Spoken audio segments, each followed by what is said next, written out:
हरे कृष्ण।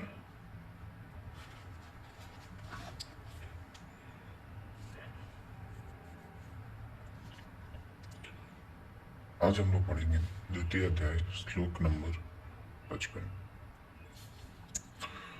श्री भगवान वाच्य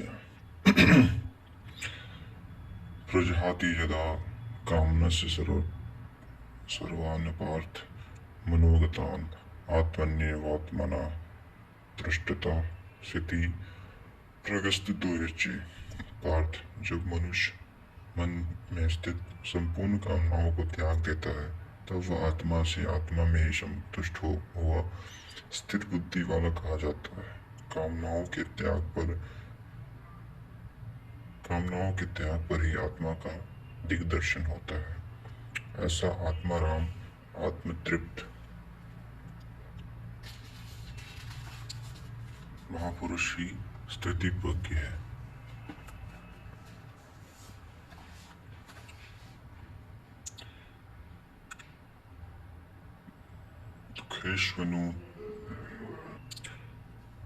दुखेषु सुन्न दुःखमना सुखेषु विद्गतस्तृप्यः वितराग भय क्रोधा स्थिति धर्मो निरुच्यते।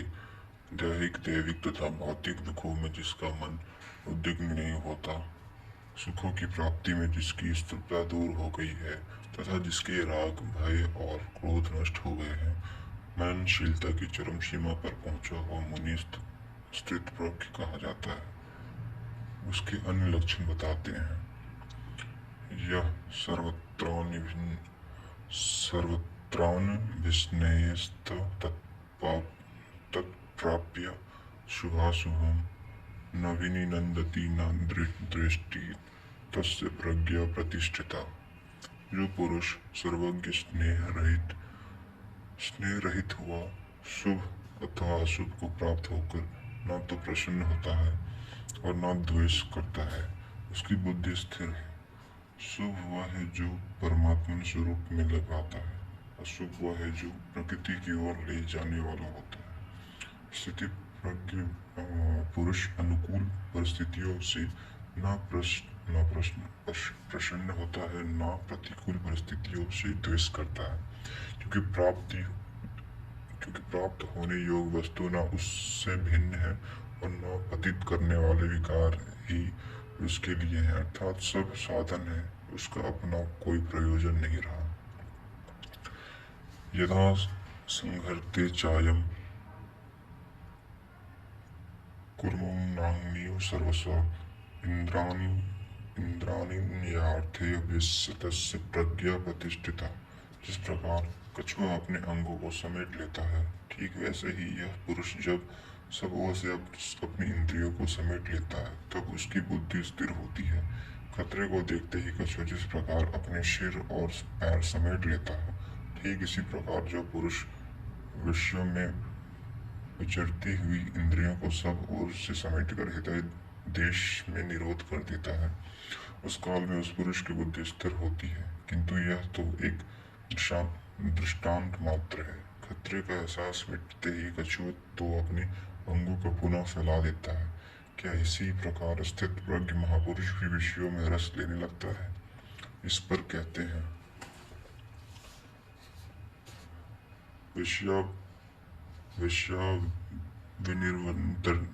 विषयाविनिर्वन्तन्ते निराहारदेहिनः रसवर्जं रसोपस्य परम दृष्ट्वा निर्वर्तते। इंद्रियों द्वारा विषयों को न ग्रहण करने वाले पुरुषों के विषय तो निर्वृत्त हो जाते हैं, क्योंकि वे ग्रहण ही नहीं करते, किंतु उनका राग निर्वृत्त नहीं होता, आसक्ति लगी रहती है। संपूर्ण इंद्रियों को विषयों में समेटने वाले निष्काम कर्मी का राग भी परम दृष्ट्वा परम तत्व परमात्मा का साक्षात्कार करके निर्वृत्त हो जाता है।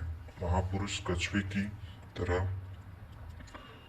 अपनी इंद्रियों को विषयों में नहीं फैलाता। एक बार जब इंद्रियां सिमट गईं तो संस्कार भी मिट जाते हैं, पुनः वे नहीं निकलते।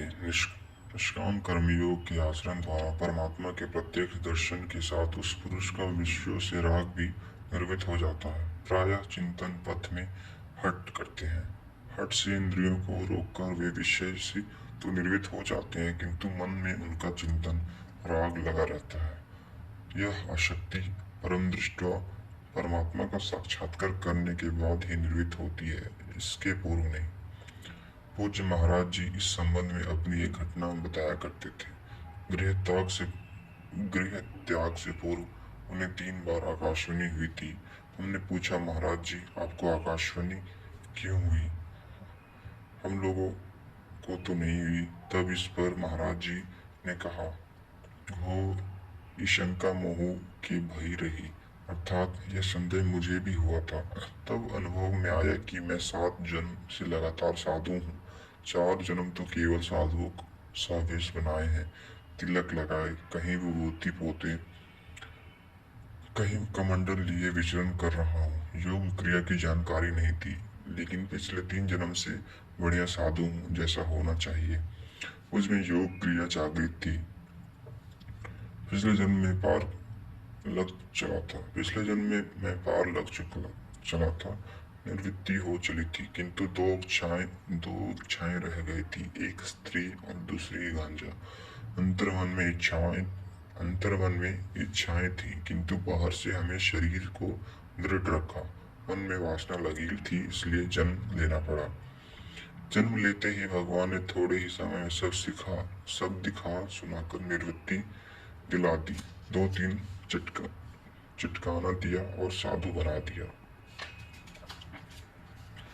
ठीक यही बात श्री कृष्ण कहते हैं कि इंद्रियों द्वारा विषयों को न ग्रहण करने वाला पुरुष के भी विषय तो निर्वित हो जाते हैं, किंतु साधना द्वारा परम पुरुष परमात्मा का साक्षात्कार न लेने पर वह विषयों के राग से भी निर्वित हो जाता है। अतः जब तक साक्षात्कार न हो करना है।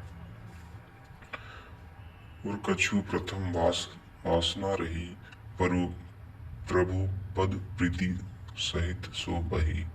इंद्रियों को विषयों में समेटना कठिन है, इस पर प्रकाश डालते हैं। हरे कृष्ण।